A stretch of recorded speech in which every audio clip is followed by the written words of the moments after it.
What's up mga ka-opa? It's me, Kim Jongsheta Vlogs. For today's video, lalakbayin natin ang buong adventure na tiyak na hindi ka mabibitin, pero worth it ang lahat. Kaya ano pang hinihintay nyo? Tara! Lakbayin natin ang buong Western Pangasinan Escapades!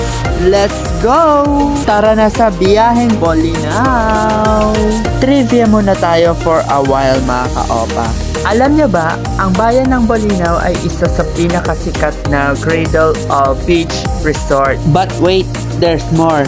Ang bayan ng Bolinao ay mas kilalang sa tawag na Hidden Jewel of the North and the Giant Clam Capital of the Philippines. Teka, anong ibig sabihin ng Hidden Jewel of the North?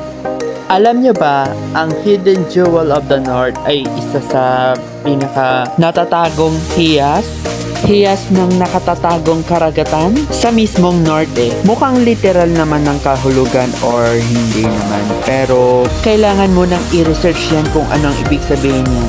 At dumako naman po tayo sa tinaguriang isa sa pinaka sikat na magagandang pasyalan at meron pa.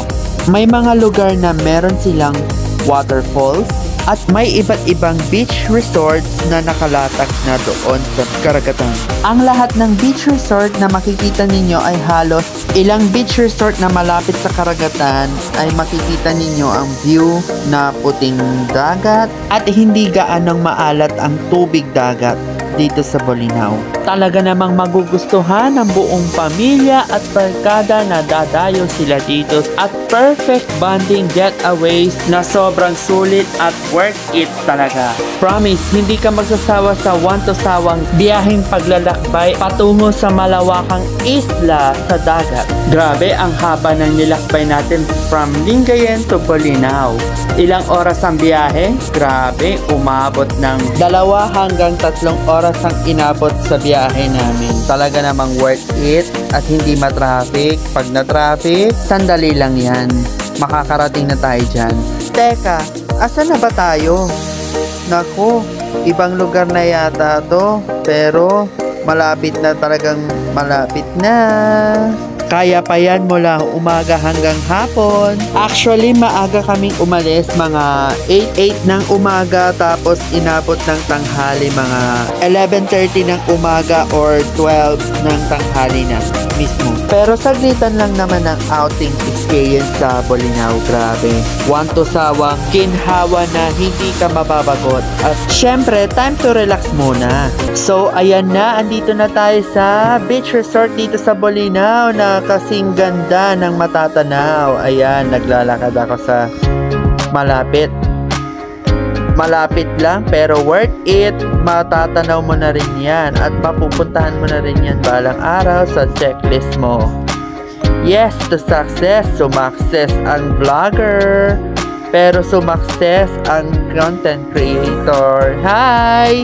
Ayan, may kasama tayong bata na naglalangoy sa isang magandang swimming adventures. Ayan. Fast forward na naman muna tayo sa isang magandang view. Grabe, sa islang pantropiko.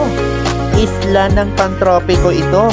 Oh shucks, sa ganda ng isla sa Bolinao. So let's go for many adventures here in Pangasinan. Welcome to Bolinao. Ayan, grabe. Nakikita ko na ang dagat. Pag tumatapak ka na dyan sa malapit, grabe. Ayan, makikita mo na ang ganda ng tropiko natin. Sa isla ng pantropiko talaga ang vibes. Teka, kain muna tayo guys. Ayan. Hello to the family! Family outing together! Kain-kain muna tayo bago maglangoy-langoy. Ayan. Salo-salo muna together as one. Let's make it collab together! Nabitin pa ba o sakto lang? Kahit saan man magpunta, sasabihin ko, Gina, go na tayo. Yes! Huwag muna tayong umuwi. Mundo man ay tahimik. Sa inyong tabi-tabi, hindi ka na mag-iisa sa trip ng buhay. Kung nagustuhan niyo ang video na ito, please don't forget to like, follow, and subscribe sa ating mga social media platforms. More adventures, together and moments. See you on my next vlog series. Bye-bye!